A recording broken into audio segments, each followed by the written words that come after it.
সুপ্রিয় পঞ্চম শ্রেণীর শিক্ষার্থীবৃন্দ, আশা করি তোমরা ভালো আছো। আজকে আমি যে ভিডিওটা করছি সেটা হচ্ছে তোমাদের দ্বিতীয় প্রান্তিক মূল্যায়ন যেটা আছে সেটাকে সামনে রেখে।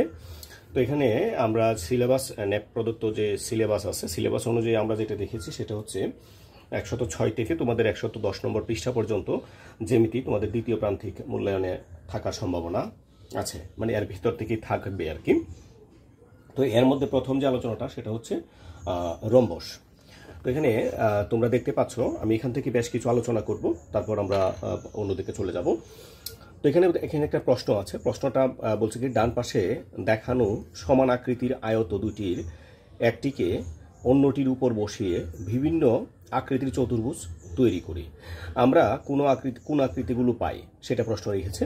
এখানে দুইটা আছে, আমরা জানি আয়ত। আয়ত আমরা তৃতীয় শ্রেণী থেকে শিখে এসেছি। আয়ত কাকে বলে? আয়ত হচ্ছে যে চতুর্ভুজের চারটি কোণই সমকোণ তাকে আয়ত বলে। তো এই দুইটা আয়ত আছে, এই দুইটা আয়ত যখন একটার পাশে একটার উপরে যখন আরেকটা আড়াআড়ি করে রাখা হয়েছে এটা এরকম হয়েছে, আবার যখন ওইরকমভাবে আড়াআড়ি করা হয়েছে এরকম হয়েছে, আবার যখন এরকমভাবে আড়াআড়ি করে রাখা হয়েছে তখন কিন্তু এরকম হয়েছে। তো এখান থেকে আমাদের যে প্রশ্নগুলো, এখানে প্রশ্নগুলো কি বলছে? আকৃতির প্রত্যেকটি বাহুর দৈর্ঘ্য সমান। এখানে এই যে আকৃতিটা আছে, এই আকৃতির আমরা যেটা দেখতে পাচ্ছি, এই যে এটা এটা এটা এটা প্রত্যেকটি বাহুর দৈর্ঘ্য হচ্ছে কি সমান। এখানে আমরা দেখি প্রত্যেকটি বাহু, এই বাহু এই বাহু এটা এটা প্রত্যেকটি বাহুর দৈর্ঘ্য হচ্ছে সমান। তাহলে এই যে এই সমান যেটা আছে, এখানে একটু বিষয়টা খেয়াল করি আমরা, এটা কিন্তু সমান আছে, এটা সমান আছে, কিন্তু কোণগুলো আছে সমকোণ। এটা কিন্তু আমরা আগেই এটা মীমাংসিত যে চতুর্ভুজের চারটি কোণ সমকোণ, সরি যে আয়তর চারটি কোণ সমকোণ, এবং কথা বলে একটু বোঝার চেষ্টা করো, যে আয়তর চারটি কোণ সমকোণ এবং প্রত্যেকটি বাহু দৈর্ঘ্য একই বা প্রত্যেকটি বাহুর দৈর্ঘ্য একই সমান তাকে বলা হয় বর্গ। তার মানে এটা হচ্ছে বর্গ, এটা হচ্ছে বর্গ আমরা যেটা দূরে থাকি। আচ্ছা, তো এখানে যেটা আছে, এই যে এখানে যেটি আছে, এখানে কি আছে? এই বাহু যতটুকু আছে, আমি একটু মেপে দেখাচ্ছি। এটা আমি আসলে ওইভাবে মাপতে পারবো না, কারণ আমি এটা কাঁটাটা ব্যবহার করে মাপছি। একটু আমরা দেখি, এখানে তো এটা তো আসলে ইয়ে দিয়ে আঁকা, এটা কম্পিউটার দিয়ে আঁকা। আমরা বাস্তব যখন কাগজ নিয়ে করব তখন কিন্তু এটা সমান হবে। তারপর আমরা দেখছি এই যে এটা কিন্তু সমান, ঠিক আছে। এই পাশেও আমরা যদি দেখি, এই পাশেও এটা সমান।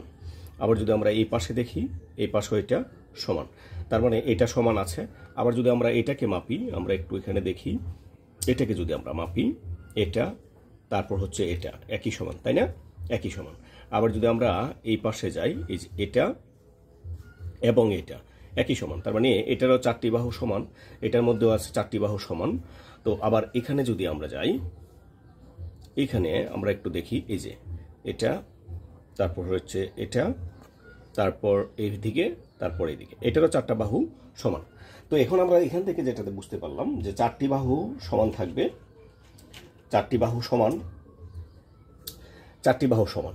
তাহলে চারটি বাহু যদি সমান থাকে, এই যে আকৃতিগুলো প্রত্যেক বাহুর দৈর্ঘ্যই সমান, তার মানে প্রত্যেকটি বাহুর দৈর্ঘ্য হচ্ছে সমান। তাহলে প্রত্যেকটি বাহুর দৈর্ঘ্য যেহেতু সমান হয়, তাহলে আমরা এগুলাকে বলবো রম্বস, ঠিক আছে। প্রত্যেকটি বাহুর দৈর্ঘ্য কি হবে?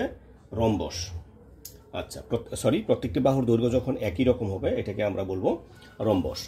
তো এখানে দেখি আমরা, এই রম্বসের মধ্যে যদি কোণগুলো সমকোণ হয় তবেই এটা বর্গ হবে। তার মানে এটা হচ্ছে এক ধরনের রম্বস। এই যে এখানে যেটা আছে, বর্গ এক ধরনের রম্বস। তো বর্গটা এক ধরনের রম্বস। এখানে বলছে কি, যে চতুর্ভুজের চারটি বাহুর দৈর্ঘ্য সমান তাকে রম্বস বলে। তার মানে আমরা চারটি বাহুর দৈর্ঘ্য যখন সমান হবে এটাই রম্বস হবে। তবে যদি কোণগুলো সমকোণ হয়, এই রম্বসটাই হয়ে যাবে বর্গ। আমরা যেভাবে শিখেছিলাম যে চতুর্ভুজের চারটি বাহুর দৈর্ঘ্য, যে চতুর্ভুজের চারটি কোণ সমকোণ তাকে বলা হয় আয়ত। কিন্তু এখানেও চারটি কোণ সমকোণ, এটাও এক ধরনের আয়ত। বর্গ এক ধরনের আয়ত, বর্গ এক ধরনের রম্বস, ঠিক আছে। আচ্ছা, তো এখানে আমরা যদি দেখি, এই যে এখানে হচ্ছে এটাও রম্বস, এটাও রম্বস, এটাও রম্বস, কিন্তু এটা সমকোণ বিধায় সেটাকে আমরা বলবো বর্গ। তো আমরা পরের যেটি আছে, এখানে আমরা যদি দেখি, নিচের রম্বসের 1 নম্বর বিপরীত বাহুগুলো সমান্তরাল এবং বিপরীত কোণগুলো সমান কিনা তা ত্রিকোণী সেট ও চাঁদা ব্যবহার করে আমরা নির্ণয় করি। তো আমার কাছে যে ত্রিকোণী সেটটা আছে, আমার কাছে ত্রিকোণী সেটটা হচ্ছে এটা আর চাঁদাটা হচ্ছে এটা। আমরা এগুলা ব্যবহার করে আমরা দেখব যে এগুলা কি সমান্তরাল, হ্যাঁ এগুলা কি সমান্তরাল কিনা, এবং এটাকে কি বলে যে কোণগুলো ত্রিকোণী সেট ব্যবহার করে বিপরীত কোণগুলো সমান কিনা। আমরা বিপরীত কোণগুলো দেখব আর এটা সমান্তরাল বাহু আছে কিনা আমরা সেটা দেখব।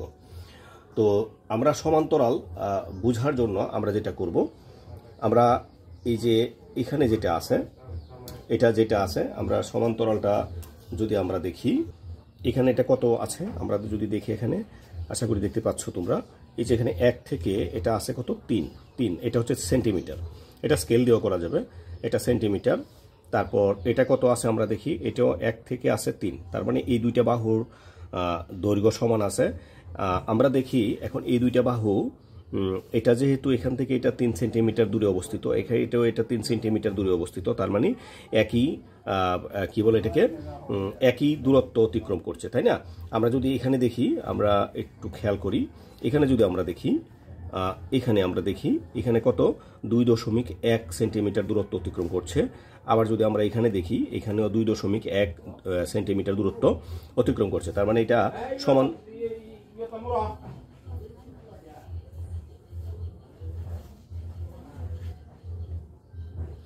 এটা সমান দূরত্ব অতিক্রম করছে, তার মানে এই দুইটা রেখা সমান্তরাল। আবার যদি আমরা এই পাশে মাপি, এই পাশে আমরা যদি মেপে দেখি, এটা আছে 3 সেন্টিমিটার, আবার এখানেও আছে কত 3 সেন্টিমিটার, এটাও কিন্তু এই দুইটা বাহু সমান দূরত্ব অতিক্রম করছে, এটাও সমান্তরাল। তাহলে আমরা বুঝতে পারলাম যে বাহুগুলো, বিপরীত বাহুগুলো সমান্তরাল, পরস্পর বিপরীত বাহুগুলো কি সমান্তরাল। তো এখন আমরা কোণ দিয়ে আমরা মেপে দেখি। তো আমার কাছে যে চাঁদাটা আছে এটা কিছুটা অস্পষ্ট, কালার উঠে গেছে। তো কোণ মাপার নিয়মটা হচ্ছে তোমাদের এখানে যে এখানে 90 ডিগ্রি, যেটা 90 ডিগ্রি, যেটা এখানে একটা বিন্দু থাকতে পারে, অনেক চাঁদায় একটা ছিদ্র থাকতে পারে, অনেক চাঁদায় আবার এই রেখাগুলো একসাথে এখানে লাগতে পারে। তো যেটাই লাগে আমরা এখানে এটা লাগাবো। এটা এখানে লাগানোর পর এই যে রেখাটা আছে, এখানে শূন্য আছে, এই যে একবারে কর্নারের দাগটা, সেটা আমরা এই রেখা বরাবর, মানে সমান রেখা বরাবর আমরা ফেলে দিব। ফেলে দেওয়ার পর এখানে যে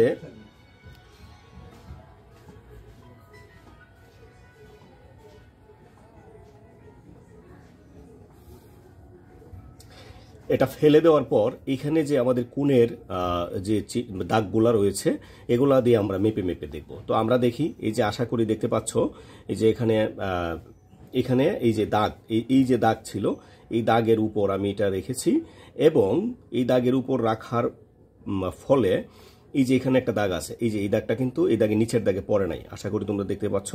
এই যে আমি এখন এটা ফেলে দিলাম। ফেলে দেওয়ার পর এই যে কোণটা, এই কোণটা কোথায় গিয়েছে, এই কোণটা এইখানে চলে গিয়েছে, তার মানে এটা 50 ডিগ্রি, এটা 50 ডিগ্রি ছিল, 40, এটা 10, 20, 30, 40, এটা 50, 50-এর পরে এই যে এই পাশ দিয়ে কোথায় চলে গেছে, এখানে, তার মানে এখানে 50, 51, 52, 53, 54, 55, তার মানে এই কোণটা আমরা কত পেলাম, 55 ডিগ্রি পেলাম। তাহলে আমাদেরকে কি করতে হবে, বিপরীত কোণগুলো সমান কিনা। আমরা এখন এই কোণটাকে দেখব, এটা কি 55 ডিগ্রি কিনা। তো আমরা দেখার জন্য আবারও আমরা একই নিয়মে এটা আমরা ফেলে দিব। ফেলে দেওয়ার পর এই যে আমি এখানে এই বিন্দুটা, এই রেখার একবারে কোণার মানে দুইটা মিলিত বিন্দুর উপর, এবং এই যে রেখাটা, এই রেখার বিন্দুর উপর আমি ফেলে দিলাম। তো ফেলে দেওয়ার পর যেটা আসলো, সেটা আসলো এখান দিয়ে এটা চলে যাচ্ছে বলতে এই যেটা কত আছে, এটা 50। এই যে এখানে কিন্তু আমারটা এটাই নাই, মানে এটা মুছে গেছে, 10, 20, 30, 40, এটা হচ্ছে 50। 50-এর মধ্যে এরপরে আসে হচ্ছে এই যে এটা এখান দিয়ে আসছে, কিন্তু এখান দিয়ে আসলে এটা কোথায় আসবে, এখানে আসবে।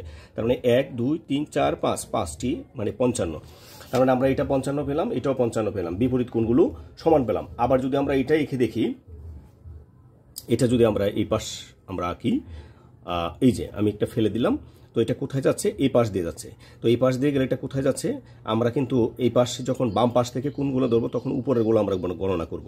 উপরে এখানে কত আছে, 120, 120-এর পরে কিন্তু এটা এখান দিয়ে চলে গেছে, তার মানে এখানে আরো 5 যুক্ত হবে, 125। তো আমরা এটার বিপরীত কোণটা এটা যদি আমরা একটু ইয়ে করি, আমরা হ্যাঁ এখানে এই যে আমি এটা অ্যাকুরেটভাবে আমি বসালাম। তো এখন আবার দেখি আমরা এই পাশ থেকে গুনলে 120, এই যে 120, তারপর এটা এখান দিয়ে চলে গেছে, এখানে আসবে, এটা 125। তার মানে আমরা এটা 125, এই যে এটা 125 ডিগ্রি, এটা হচ্ছে 55 ডিগ্রি, এটাও 55 ডিগ্রি। তাহলে আমরা এখানে কি দেখলাম যে এটার বিপরীত বাহুগুলো সমান, বিপরীত কোণগুলো সমান। তাহলে রম্বসের যে বৈশিষ্ট্য, তোমাদের যে পরীক্ষায় আসে রম্বসের দুটি বৈশিষ্ট্য লেখো, তাহলে এখানে তোমরা কি দিবা যে বিপরীত বাহুগুলো পরস্পর সমান, বিপরীত কোণগুলো পরস্পর সমান, তাহলে সেটাকে আমরা বলবো রম্বস।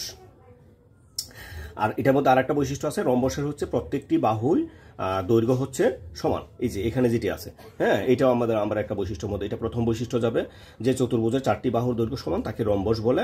রম্বসের এটা সংজ্ঞা হইতে পারে, যদি বৈশিষ্ট্য বলে তাহলে আমরা যে চতুর্ভুজ দিব না, আমরা দিব কি 4টি বাহুর দৈর্ঘ্য সমান, ঠিক আছে, তাকে বলে দিব না যদি বৈশিষ্ট্য বলে। আর এখানে আমরা 2টা দিব, ক্লিয়ার? তো এটা হচ্ছে আমাদের বৈশিষ্ট্য, রম্বস নিয়ে আলোচনা ছিল। তো আগামী যে ভিডিওটা আসবে এটা আমি দেখি, আমি আরও মানে 107 এবং 108 এই 2টা পৃষ্ঠায় আমি শেষ করে দেবো একসাথে। তো আজকে এখানে বিদায় নিচ্ছি, ভালো থাকবে সবাই, ধন্যবাদ সবাইকে।